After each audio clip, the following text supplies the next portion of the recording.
하나님의 말씀은 과거와 현재와 미래가 있습니다.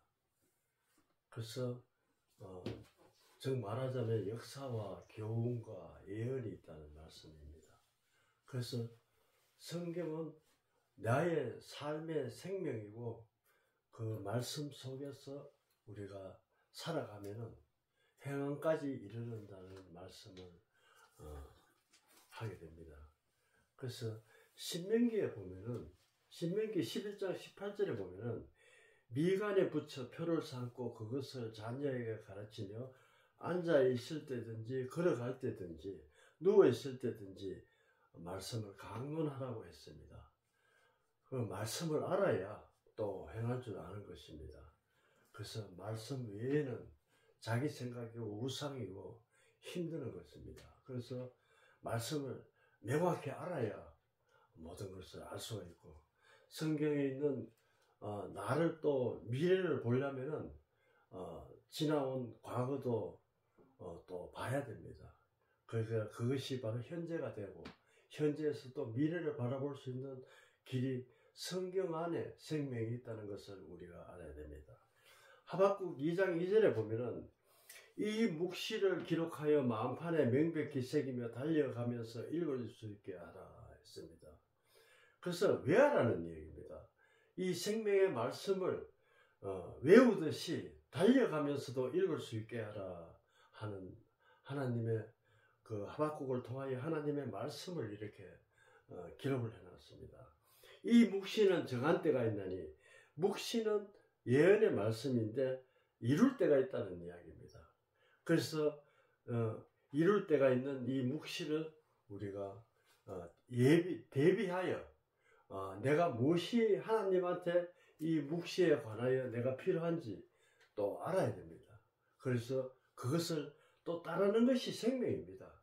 그래서 이 묵시를 우리가, 묵시는 가려진 것인데 열리야 하는 것입니다. 그래서 우리가 어떤 사람이 선물을 멀리서 보내가 일단 뭐 하나 보냈다 하면은 그 열어보기 전에는 모릅니다. 안 가르쳐 주니까. 그래서 열릴 때는 현실이 바로 성경에 임하는 그런 말씀이 있다는 겁니다. 바로 지금 이 시간 현재 성경이 이루고 있다는 것을 우리가 알 때 거짓되고 부패되는 마음이 없어진다는 것입니다. 결코 거짓되지 아니하리라. 비록 더딜지라도 기다리라. 지치 않고 반드시 응하리라 했습니다. 그래서 이 시대는 혼탁한 시대입니다. 말 그대로 마태복음 24장 38절에 보면은 홍수가 날 때까지 먹고 마시고 시집가고 장가가고 사고 팔고, 홍수가 나서 죽는 게 눈앞에 있는데도 모릅니다. 사람은 모르고 시집가고 장가가고 사고 팔고 투자하고 망하고 난리집입니다. 그러나 이 말씀대로 따라가면은 그 길은 평탄한 길이라는 것을 또 알 수가 있습니다. 그래서 홍수가 날 때 과거로 하면 과거로 돌아가서 어떻게 해가 홍수가 이렇게 크게 났는지 또 알 수가 있는 말씀입니다. 창세기 6장에 보면 홍수가 왜 이렇게 났는지 보면은 6장 5절에 여호와께서 사람의 죄악의 세상에 가득함과 그 마음의 생각과 모든 계획이 항상 악할 뿐임을 보시고 했습니다. 그때나 지금이나 똑같습니다. 전에나 예전에나 현재나 또 앞으로도 사람의 마음은 똑같다는 이야기입니다. 그래서 하나님은 그 기준, 하나님의 생명의 말씀을 기준으로 삼아 살면은 그나마 많은 것을 자제하고 산다는 것입니다. 땅 위에 사람을 지었는 것을 한탄하사 마음에 근심하게 하시고 말씀하십니다. 이 마음이 하나님에 들어왔기 때문에 홍수의 역사가 시작되는 것입니다. 그래서 이르시되 내가 창조한 사람들을 내가 지면에서 쓸어버린다고 했습니다. 그래서 얼마나 화가 났으면은 사람을 이래 만들었는데 그 죄 하나 때문에 그렇게 이렇게 지구 전체를 버렸다는 것입니다. 그래서 그걸 구원하시려고 예수님까지 보내서 예수님까지 십자가에 못 박히는 그런 악한 일들을 보는 것을 뻔히 하나님은 알고도 예수님을 하나밖에 없는 예수님의 아들로 이 땅에 보냈다는 것입니다. 사람으로부터 가축과 기는 것과 공중의 새까지 그러하니 이는 내가 그것들을 지은 것을 한탄함이시니라 또 말씀하십니다. 그래서 홍수가 그렇게 나서 그 구원할 자가 8명 외에는 다 멸했다는 것입니다. 이게 바로 역사입니다. 이 역사를 보고 뭐 역사에 내하고는 해당이 없다, 그것이 아니고 며칠 전에 2, 3일 전에 눈이 많이 왔습니다. 뭔가 삑삑 하는 소리를 위에서 들으면서도 설마 저것이 넘어지겠나 생각하면서 그 하우스 밑에서 커피 한잔하고 나오니까 1시간 뒤에 가보니까 폭삭 내려앉았습니다. 그걸 우리가 내려앉았을 줄 알면은 그것을 미리 공급고 대비하고 해야 되는데 그것이 바로 성경에 있다는 이야기입니다. 그래서 우리가 이 말씀을 만물이 말씀이라고 나는 그것이 안전하다고 생각을 했지만은 이미 때는 늦었는 것입니다. 거기에 창을 4대 그렇습니다.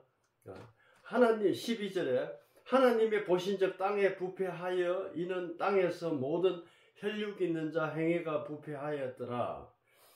하나님의 노아에 이르시되 모든 혈육 있는 자의 포악함이 땅에 가득함으로 그날이 내 앞에 이르러 내가 그 땅과 함께 멸하리라 했습니다. 홍수의 심판입니다. 그래서 실제로 과거에는 역사에는 이렇게 홍수가 이렇게 있었다는 이야기입니다. 현재는 얼마나 부패하였는지 내가 예수다 걷는 사람들이 너무나 많이 왔습니다. 이 땅에 너무 많이 와서 많이 죽고 지금 또 심판을 받고 있고 그것을 우리가 보면은 다시 한번 경각심을 잃어야 된다는 이야기입니다.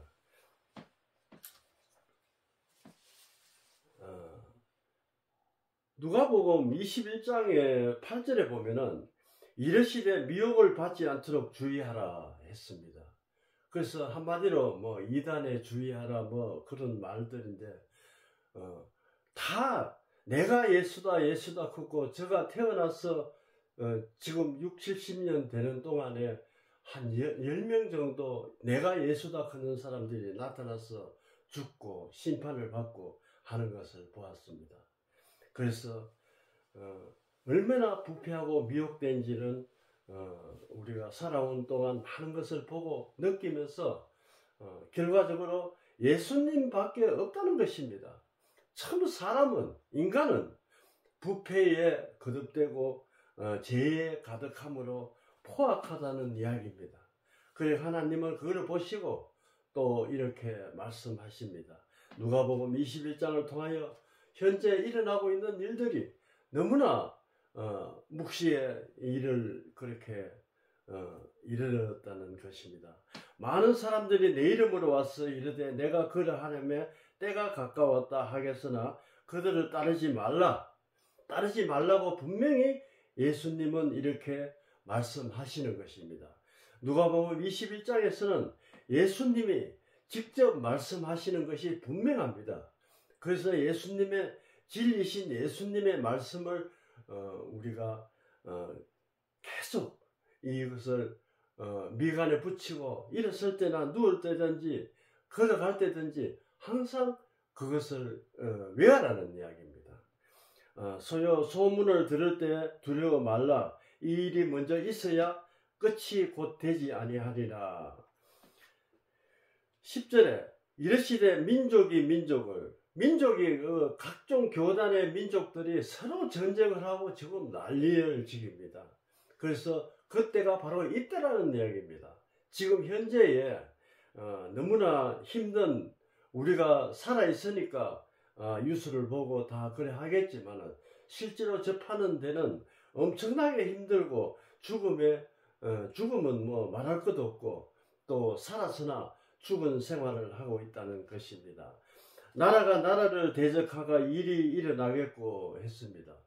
그래서 칼과 기근과 전쟁과 전염병과 큰 게 말할 수 없는 그런 일들이 계속 일어나고 있는 것이 현실입니다.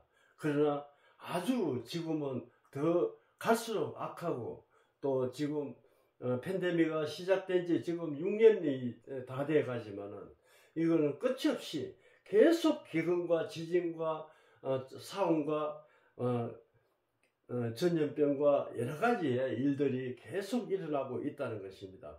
바로 그것이 이때입니다. 현재의 일들이 이렇게 일어나고 있다는 겁니다. 무서운 일가 하늘로부터 큰 징조가 있으리라 했습니다. 그래서 지금은 우리가 육적으로 땅끝에서 땅끝까지 지금 전쟁을 치고 혼란스러운 일들이 한두 가지가 아니고 팬데믹이 시작돼서 지금까지 모든 것이 기근, 배가 고프다는 이야기입니다. 물론 배가 고파서 고픈 것이 아니고 말씀이 없고 기갈이라는 이야기입니다.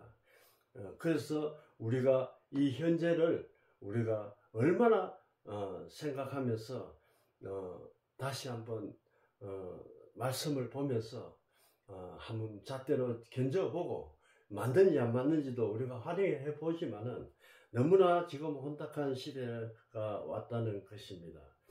이를 성신의 징조가 있겠고 땅에 서 있는 민족들이 바다와 파도의 성난 소리로 인하여 혼란 중에 공부하리라 했습니다. 이 죽음의 비명소리가 이렇게 들린다는 이야기입니다. 그래서 우리가 이 예수님을 떠난 생명을 잃었다면은 이렇게 혼란한 일들이 있다는 이야기입니다. 실제로 지금 일어나는 일이고 기후변화나 여러 가지로 생각해서 우리가 하나님이 이렇게 놓아여 계신다는 것을 우리가 꼭 알아야 될 것 같습니다. 또 계시록 11장 19절에 보면은 번개와 음성들과 우레와 지진과 큰 우박이 있더라 했습니다. 큰 우박이 만약에 이상 기온으로 주먹만한 우박이 떨어진다면은 살아남을 자가 없다는 이야기입니다. 그렇게 우리가 그 속에서 지금 살아가고 있는데 항상 묵시를 우리가 마음판에 맹목이 새기고 달려가면서 이룰 수 있는 그런 게 안 되면은 계속 우리가 피해를 입고 만다는 것입니다. 그래서 이 속에서 살아가려면은 생명의 줄을 꼭 붙들고 우리가 살아가야 된다는 이야기입니다. 사람들이 세상에 임할 일을 생각하고 무서워함으로 기절하리니 이는 하늘의 권능이 흔들리겠습니다 했습니다. 여기도 하늘이 나옵니다. 그래서 이것은 자연의 법칙이 아니고 하나님이 지금 인간의 포악한 그 생각을 노예가 있다는 것은 분명합니다. 이런 일이 되기 시작기에 일이 머리를 들라 너희는 속량에 가까웠느니라 하시더라. 너희는 34절에 보면은 너희는 스스로 조심하라. 그렇지 않으면 방탕함과 술 취함과 생활의 염려로 마음에 둔해지고 뜻밖의 그날의 뜻같이 너희를 임하리라 했습니다. 그래서 이 말씀 속에서 전번 주에도 이 말씀을 낭독한 적이 있지만 항상 우리가 들었던 말씀이라도 새기면서 도장 또 한 번 파면은 이름이 바로 나오는 것이 아닙니다. 계속 파면서 다듬어야 이름이 아름답게 나오듯이 말씀도 그렇습니다.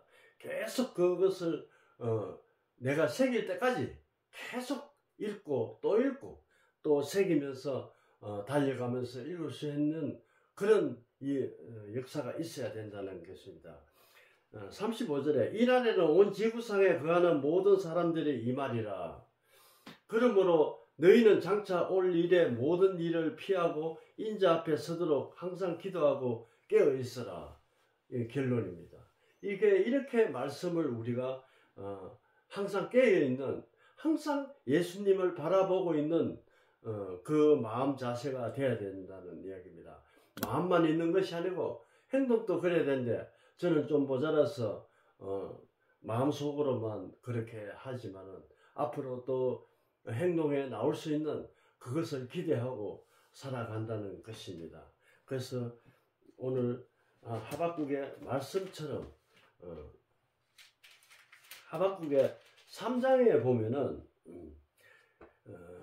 17절에 무화과 나무가 무성하지 못하며 포도 열매가 없으며 감람나무에 소출이 없으며 밭에 먹을 것이 없으며 우리나라가 수출이 없으면 이 지경까지 온다는 이야기입니다. 그래서 말 그대로 원리는 기상기온이라 하지만은 하나님이 그만큼 노예가 있다는 것을 우리가 알고 두려워하고 떨리는 마음으로 하나님을 경배하고 예수님을 섬기는 우리가 되어야 생명의 길을 갈 수가 있다는 것입니다. 우리의 양이 없어지며 외양간에 소가 없어질지라 했습니다. 소가 없어지고 이런 것은 양이 없어지고 소가 없어지고 이것은 하나의 재앙으로 인하여 이런 일이 있다는 이야기입니다. 그래서 2, 3일 전에도 그런 뉴스가 많이 나왔습니다. 그걸 떠나서 전체적인 이 글자에 몇 자 안 되는 거지만은 포괄적으로 우리가 힘든 세대를 지금 겪고 나가고 있다는 것입니다. 여기서 깨어 있지 않으면은 안 된다는 것을 예수님이 직접 말씀하시는 것을 우리가 새기면서 다시 한번 생명의 길을 확인하는 우리가 되어야 한다는 것입니다. 18절에 나는 여호와로 말미암아 즐거워하고 나의 구원을 하나님의 말미암아 기뻐하리로다. 예수님밖에 없다는 것입니다. 내가 오직 예수님의 생명줄을 붙들고 있으면 어떤 환난과 재앙과 전쟁이 있어도 기뻐한다는 것입니다. 그래서 이 말씀을 토대로 우리가 살아가야 된다는 것입니다. 19절 마지막입니다. 주 여호와의 나의 힘이시라. 나의 발의 사슴과 같게 하사 나를 높은 곳으로 다니게 하시로다. 이 노래를 지휘하는 사람들을 위하여 내 수금에 맞춘 것이니라 말씀하십니다. 그래서 이것은 비유인데 이렇게 우리가 평화롭게 예수님을 생명의 길을 가면은 이렇게 평화로운 길을 갈 수가 있고 이 혼탁한 세상의 전쟁 속에서도 우리가 화평을 찾으며 갈 수가 있다는 것을 다시 한번 말씀드리면서 우리가 잊지 말고 또 묵시를 다시 앞으로 되어질 일도 우리가 되새기면서 생활에 예비하는 우리가 되어야 한다는 것으로 오늘 말씀을 준비했습니다. 기도하겠습니다. 아버지 하나님 감사합니다. 오늘 말씀 속에서 예언의 말씀이 분명히 이루어진다고 말씀하십니다. 그 말씀을 붙들고 우리가 대비하고 살아갈 수 있는 생명의 길을 갈 수 있도록 도와주시옵소서. 예수님 이름으로 기도드렸습니다. 아멘.